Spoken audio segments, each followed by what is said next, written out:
Jerry Mace, the Kickin lawyer. So plea deals. First of all, a lot of times I think defendants have some confusion that they're entitled to a plea offer. And that's in whichever court that they're in. They think, hey, where's my plea deal? Or, hey, why haven't you offered? Come back and tell me what the plea offer is. A lot of times we don't get one. And especially based on the client's history. If you get a client that has a lot of criminal history, the prosecutors will look at that and they'll be like, no, not giving you anything.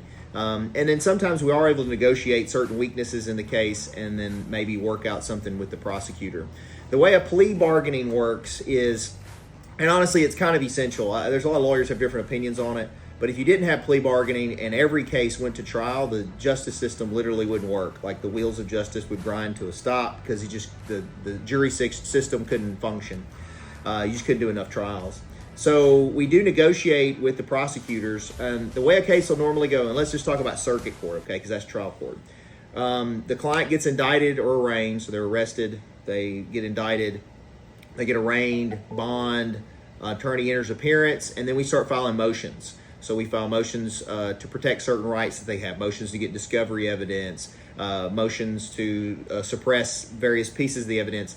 And then the state will file their counter motions to that. And then there's sort of this back and forth where sometimes a case will get weakened. Maybe we'll win a suppression motion, a piece of evidence goes away. Maybe we review some of the evidence and point out things the DA missed to the DA. And then we meet with the DA and we argue back and forth some of these points. And the prosecutors will sometimes give us some type of offer to resolve the case. Typically, it's lesser included offenses or maybe mitigates risk to the client. So maybe probation instead of prison time, various things like that.